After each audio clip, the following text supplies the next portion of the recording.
राजनीति के कुछ अलग मायने हैं और खासकर यूपी में नेताओं के अलग मायने हैं। कहते हैं नेता का इंतजार मत करो बल्कि खुद नेता बनो।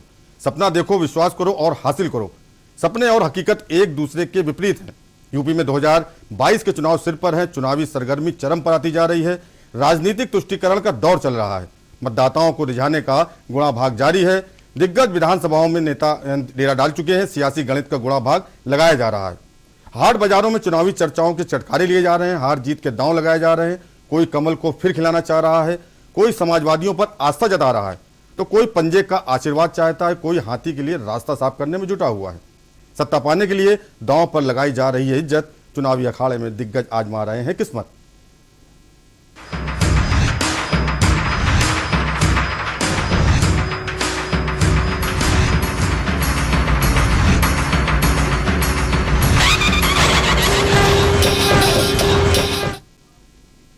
नमस्कार दोस्तों, चुनावी अखाड़ा का स्वागत है। मैं हूं प्रबुद्ध चौहान। नरेंद्र मोदी सरकार के कृषि कानूनों की वापसी की घोषणा का असर पंजाब की राजनीति पर भी पड़ेगा, जहां अगले साल विधानसभा चुनाव होने हैं और बीजेपी अपने अकेलेपन से परेशान है। आपको बता दें, सरकार के कृषि कानूनों का सबसे अधिक विरोध पंजाब में हुआ। इन कानूनों ने वहां की राजनीति की दिशा बदल दी। शिरोमणि अकाली दल ने बीजेपी से रिश्ता तोड़कर नरेंद्र मोदी सरकार से समर्थन वापस ले लिया था।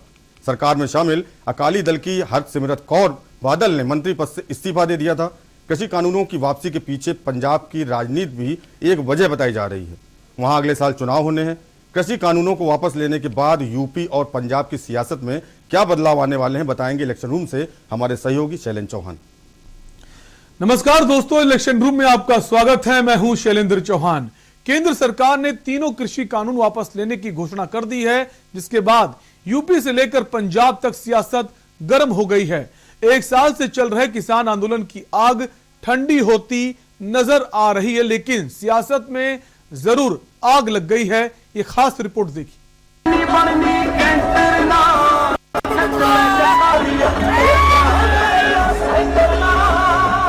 हम तीनों कृषि कानूनों को रिपील करने की संवैधानिक प्रक्रिया को पूरा करेंगे।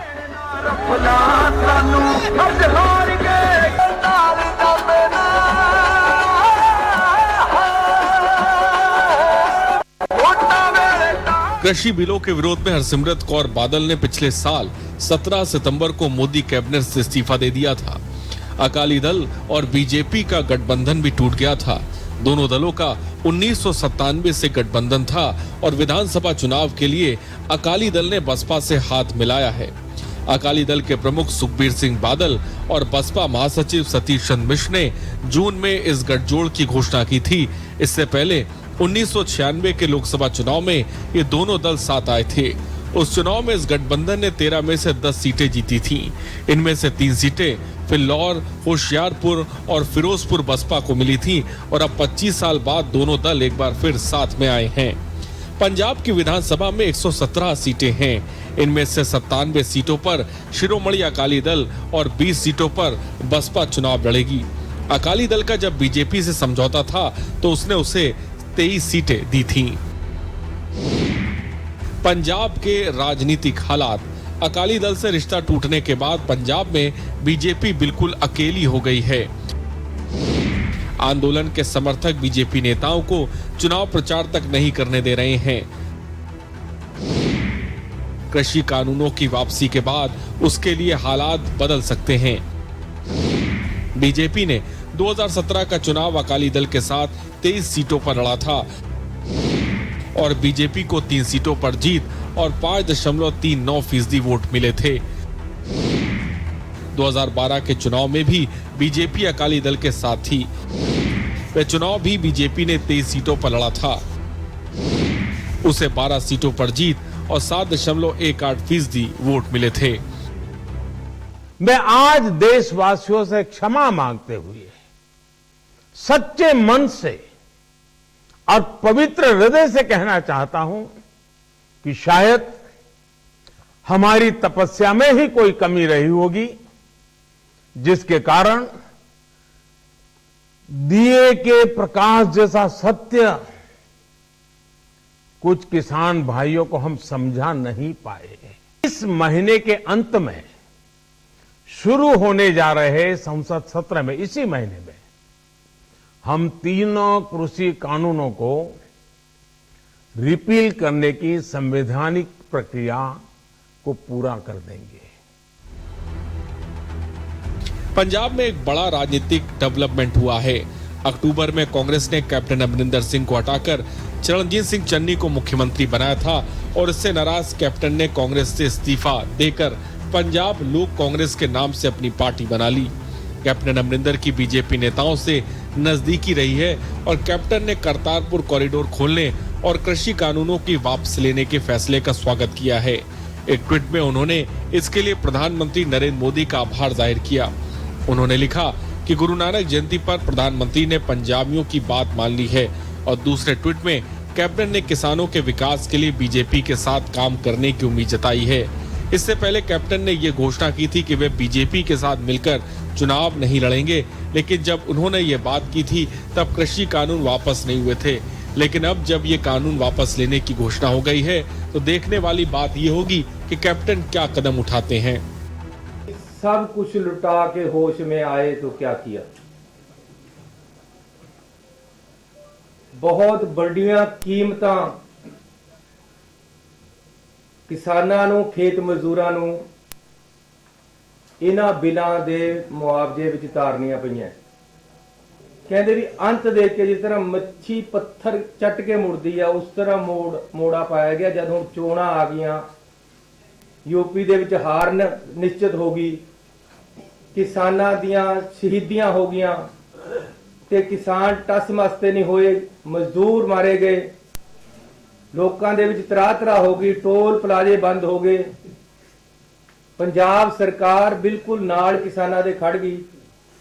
ਜਦੋਂ ਕੋਈ ਚਾਰਾ ਨਾ ਚੱਲਿਆ ਤਾਂ ਹੁਣ ਇਹਨਾਂ ਨੂੰ ਵਾਪਸ ਲੈਣੇ ਪੈ ਰਹੇ ਆ।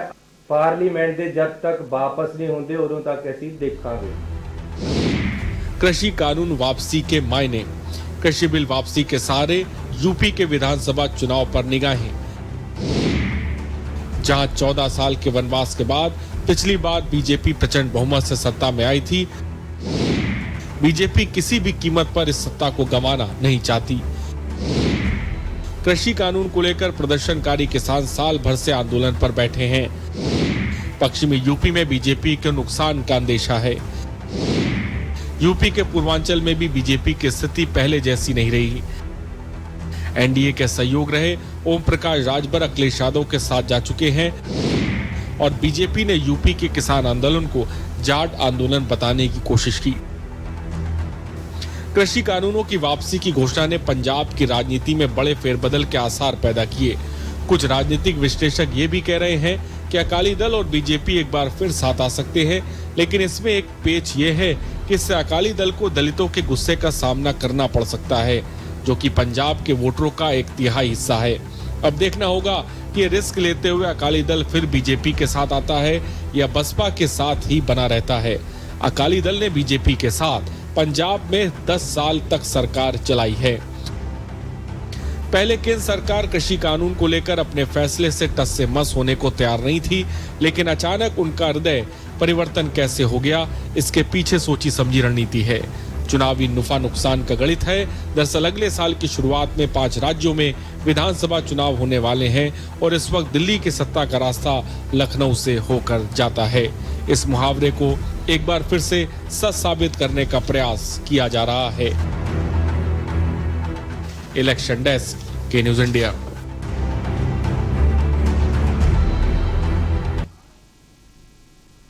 रक्षा मंत्री राजनाथ सिंह लेह के दौरे पर थे और पीएम मोदी ने झांसी और महोबा में कई सौगातें दी। क्या कुछ रहा सियासी दौरे, दिखाएंगे ब्रेक के बाद। आप देख रहे हैं के न्यूज, खबरों का सारथी। सुपुत्र मेडिटेशन गुरु बेहद नेक और पिताश्री थोड़े रंगीले, थोड़े दिल फेंक। दोनों के अलग हैं रंग, पर दोनों का एक अनोखा स्वाद। कमला पसंद, अनोखा स्वाद। चलो यहाँ पर सही से स्पेलिंग लिखो। पूजा, मैं मार्केट से आता हूँ। मिस्टर, कार की चाबी? नहीं, मैं पैदल ही जाऊंगा। वाह पापा, Not bad. हाँ यार, अपनी दिल्ली सरकार बोलती है कि पॉल्यूशन कम करने के लिए हफ्ते में एक बार अपनी गाड़ी से एक ट्रिप कम करें और उसकी बजाय पब्लिक ट्रांसपोर्ट या कारपूल का इस्तेमाल करें। It's a small request, make sense, no? Yes, और ये बात मैं आपसे कब से कह रही थी, लेकिन मैं हेल्थ के पॉइंट ऑफ व्यू से बोल रही थी। यू नो व्हाट, मैं भी यही सोच रहा हूँ कि जब दिल्ली सरकार और घर की सरकार एक ही बात बोल रही है तो सुन ही लेना चाहिए। चलो यू गाइस कैरी ऑन, मैं चलता हूँ, बाय। बाय पापा। एक हफ्ते में आप जितनी बार गाड़ी निकालते हैं, अब से बस एक बार कम निकालें। बस एक ट्रिप कम, आप मिलकर अपने हिस्से का पोल्यूशन कम करें। हफ्ते में गाड़ी का बस एक ट्रिप कम करें। स्वाद और खुशबू में झूम के भाई लेके आए गोल्डी मसाले। गोल्डी मसाले, खुशबू और स्वाद ऐसा तो रिश्तों में गुस्सा कैसा। पर ये दिल है कि चख रहा है उन्हीं अल्फाजों का नूर और नूर और नूर। दूर कितना भी जाओ, इस जुबान से दूर ना जा पाओगे। विमल, बोलो जुबान केसरी। आप देख रहे हैं के न्यूज, खबरों का सारथी। ब्रेक के बाद चुनावी अखाड़ा में आपका स्वागत है। शनिवार को रक्षा मंत्री राजनाथ सिंह ले पहुंचे। उन्होंने पूरी लद्दाख के रेजांगला में नए सिरे से बने युद्ध स्मारक का उद्घाटन किया। ये वो जगह है जहां भारतीय सैनिकों ने 1962 में चीनी सेना का वीरता से मुकाबला किया था। इसी दिन रेंजागल लड़ाई को 59 साल पूरे हो गए। 2022 के चुनाव नजदीक आते ही सियासी पार्टियां जोड़ तोड़ में लगी हैं। लगातार राजनीतिक दौरों और रैलियों का दौर शुरू हो चुका है। ऐसे में सत्ताधारी बीजेपी भी मतदाताओं को लुभाने का भरसक प्रयास कर रही है। जहां एक और सैनिकों के सम्मान और उनका हौसला बढ़ाने के लिए राजनाथ सिंह लद्दाख और उत्तराखंड के दौरे पर रहे, तो वहीं पीएम मोदी लगातार यूपी के दौरे पर है। झांसी में उन्होंने सेना को सौगात दी। क्या है दौरों के पीछे की रणनीति, बताएंगे आपको इलेक्शन रूम से हमारे सहयोगी शैलेंद्र चौहान। चुनाव नजदीक आते ही सियासी हलचल तेज हो गई है। मतदाताओं को लुभाया जा रहा है। बीजेपी पार्टी को मजबूत करने और जमीनी स्तर पर मतदाताओं तक पहुंचने का प्रयास कर रहे हैं मोदी और राजनाथ समेत सभी बड़े नेता। रैलियों और जोड़तोड़ में लगे हैं। ये खास रिपोर्ट देखिए। मित्रता की आड़ में छुपकर चीन ने हम पर आक्रमण कर दिया। तकरीबन 16 पूर्वी लद्दाख के रेजांगला में नए सिरे से बना युद्ध स्मारक उन बहादुर भारतीय सैनिकों को समर्पित है जिन्होंने रेजांगला की लड़ाई में अपने प्राणों की आहुति दी थी। नए वॉर मेमोरियल पर रेजांगला युद्ध के वीर सैनिकों के नाम तो है ही, साथ ही पिछले साल यानी 2020 में चीन सेना के साथ हुए गलवान घाटी की हिंसा में सर्वोच्च बलिदान देने वाले सैनिकों के नाम भी लिखे हैं। स्मारक का उद्घाटन करने के बाद रक्षा मंत्री ने क्षेत्र के वास्तविक नियंत्रण रेखा पर चीन के साथ चल रहे सीमा विवाद की पृष्ठभूमि में सेना के शीर्ष कमांडरों के साथ सुरक्षा स्थिति की समीक्षा भी की। प्रमुख रक्षा अध्यक्ष जनरल विपिन रावत भी अपने लद्दाख यात्रा के दौरान रक्षा मंत्री के साथ रहे। भारत का इतिहास रहा है, भारत की सांस्कृतिक परंपरा रही है कि हमने न तो दुनिया के किसी देश पर कभी आक्रमण किया है और न तो दुनिया के किसी देश की 1 इंच जमीन पर कभी कब्जा किया है। भारत का चरित्र यह रहा है। लेकिन दुनिया का आज कोई भी देश भारत की 1 इंच जमीन पर कब्जा करने की जरूरत करेगा तो भारत आज उसका मुंहतोड़ जवाब देगा। मैं आपको भरोसा दिलाना चाहता हूं, आपको मैं विश्वास दिलाना।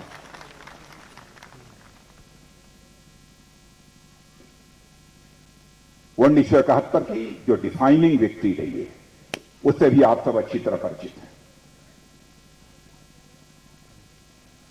किसी को भ्रम नहीं होना चाहिए। अगर बात करें पीएम मोदी के यूपी चुनाव में गंभीरता दिखाने की, तो वीरांगना लक्ष्मीबाई के 1993 में जन्मदिन के मौके पर पीएम मोदी झांसी पहुंचे और यहां पर वह किसानों और सैनिकों के लिए कई योजनाओं की शुरुआत की। बीते कुछ दिन पहले ही पीएम मोदी प्रदेश के पूर्वांचल के दौरे पर थे और जहां उन्होंने कई विकास योजनाओं का उद्घाटन किया और नई योजनाओं का शिलान्यास किया। वहीं 19 नवंबर को पीएम मोदी बुंदेलखंड के दौरे पर रहे। पीएम मोदी झांसी के साथ ही महोबा में बड़ी योजनाओं की शुरुआत की, तो वहीं झांसी में सैनिकों के लिए योजनाओं की शुरुआत की। पीएम ने महोबा में बांधों को जोड़ने वाली परियोजना शुरू की। अर्जुन सहायक परियोजना का किया उद्घाटन। 3,263 करोड़ रुपए के विकास कार्यों का उद्घाटन, झांसी में डिफेंस कॉरिडोर के पहले प्रोजेक्ट का शिलान्यास किया। प्रोजेक्ट में एंटी टैंक मिसाइल और लाइट हेलीकॉप्टर बनाए जाएंगे। पीएम मोदी ने मेगा सोलर पार्क का उद्घाटन किया। सबसे हल्का स्वदेशी हेलीकॉप्टर बनाया जाएगा। वारफेयर सूट, सभी सैन्य आयुध उपकरण बनाने वाला प्रोजेक्ट। इस प्रोजेक्ट में 3,414 करोड़ रुपए का निवेश किया जाएगा। परियोजना से 10 लाख किसानों को मिलेगा पानी। देश के जवानों के लिए कई योजनाओं की शुरुआत। बुंदेलखंड के 7 जिले दशकों से जल संकट से जूझ रहे हैं। कभी भी सरकारों की प्राथमिकताओं में नहीं रहा ये इलाका। यहाँ की जल की समस्या का निदान नहीं किया गया। रेजांगला में संबोधित करते हुए राजनाथ सिंह ने कहा कि मेजर शैतान सिंह और उनके साथी सैनिकों ने आखिरी गोली और आखिरी सांस तक लड़ाई लड़कर बहादुरी और बलिदान का एक नया अध्याय लिखा था। राजनाथ सिंह ने स्मारक को भारतीय सेना द्वारा प्रदर्शित दृढ़ संकल्प और अदम्य साहस का एक उदाहरण बताया। उन्होंने कहा कि यह न केवल इतिहास के पन्नों में अमर है, बल्कि हमारे दिलों में भी धड़कता है। उन्होंने कहा कि 18,000 फीट की ऊंचाई पर लड़े गए रेजांगला की ऐतिहासिक लड़ाई की आज भी कल्पना करना मुश्किल है। पुनरुत्थान युद्ध स्मारक को ऐसे समय में खोला गया है जब भारत और चीन पूर्वी लद्दाख में लगभग 1.5 साल से सीमा पर गतिरोध में बंद है। चीन के आक्रामक रुख और भारतीय सैनिकों को डराने धमकाने के असफल प्रयास के बाद पिछले साल अगस्त में भारतीय सेना ने रेजांगला क्षेत्र में कई पर्वत चोटियों पर कब्जा कर लिया था। लेकिन चुनाव के बहाने ही सही, स्मारक को खोलकर सैनिकों को सम्मान देने का काम जरूर किया गया। इलेक्शन डेस्क के न्यूज इंडिया। पंजाब की सियासत में सिद्धू हमेशा चर्चा में रहते हैं और अब चर्चा में है अपने प्यार के चक्कर में। तो ये प्यार किसके लिए उमड़ा है, दिखाएंगे एक ब्रेक के बाद।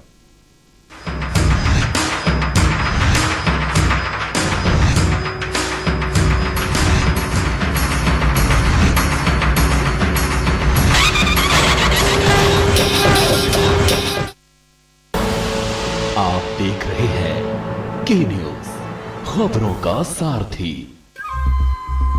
सुपुत्र मेडिटेशन गुरु बेहद नेक और पिताश्री थोड़े रंगीले, थोड़े दिल फेंक। दोनों के अलग हैं रंग, पर दोनों का एक अनोखा स्वाद। कमला पसंद, अनोखा स्वाद। स्वाद और खुशबू में झूम के भाई लेके आए गोल्डी मसाले। गोल्डी मसाले, खुशबू और स्वाद ऐसा तो रिश्तों में गुस्सा कैसा। सुबह के लिए उड़ चला गैरों की जमीन पर, खुशबू अपने पन की ढूंढता और दूर कितना भी जाओ, इस जुबान से दूर ना जा पाओगे। विमल, बोलो जुबान केसरी। जब पशुओं को मिलेगा प्यार और मिल्को मोर पशु आहार, तो दूध बहेगा, मुनाफा बढ़ेगा। मिल्को मोर पशु आहार। आप देख रहे हैं के न्यूज, खबरों का सारथी।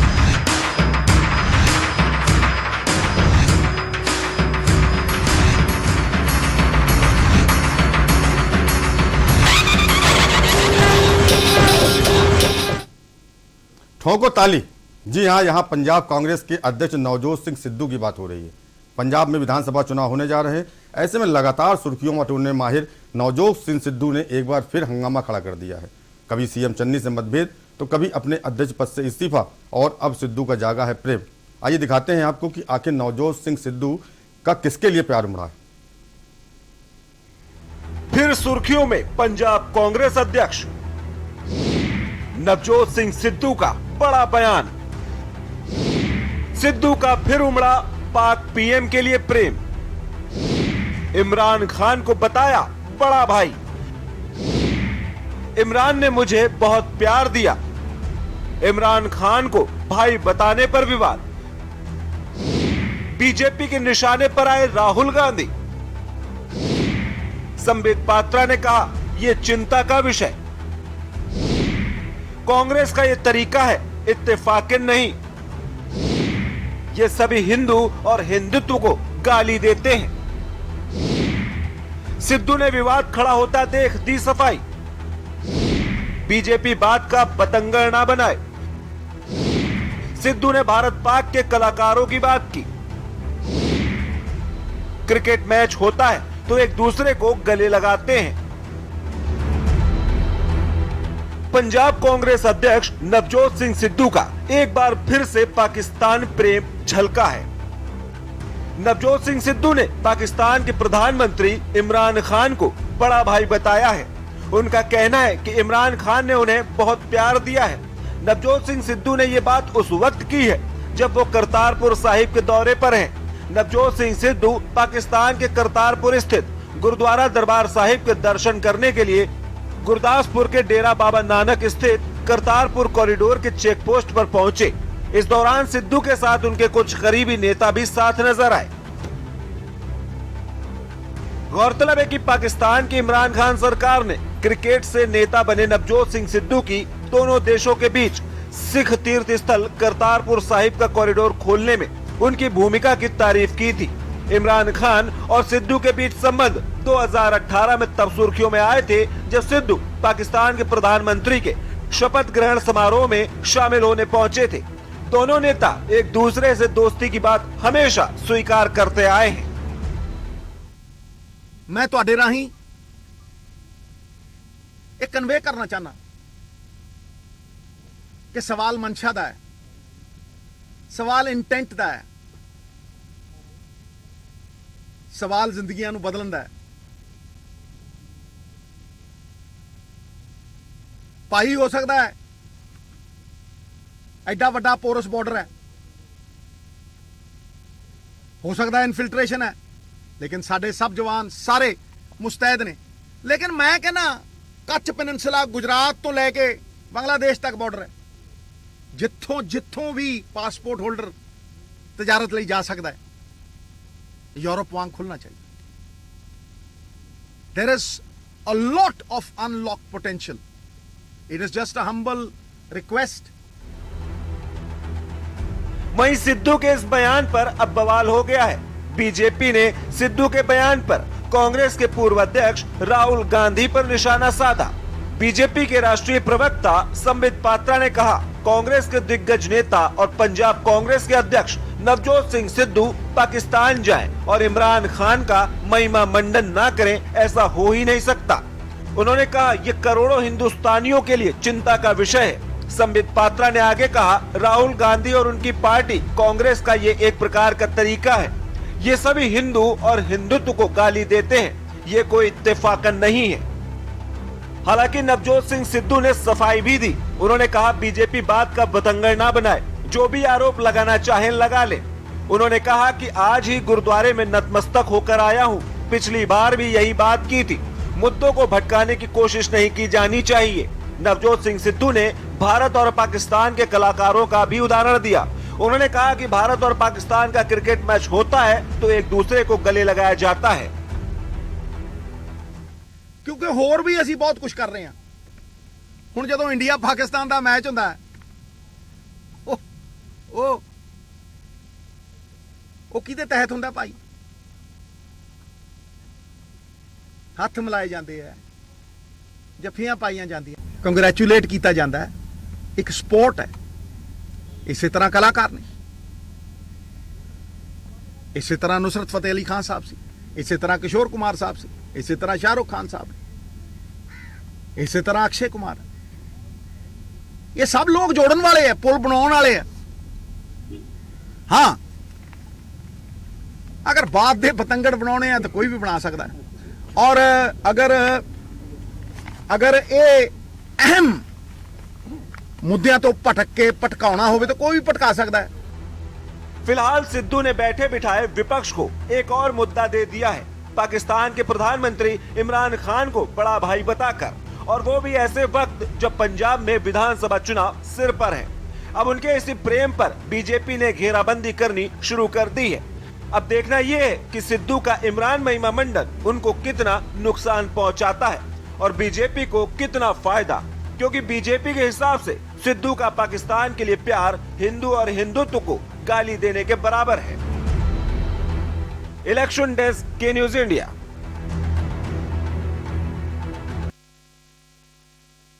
चुनावी अखाड़ा में आज फिलहाल इतना ही। कल रात 9:30 बजे फिर हाजिर होते हैं ऐसी ही सियासत से जुड़ी खबरों के लिए। बाकी खबरों के लिए देखते रहिए के न्यूज़ इंडिया। नमस्कार।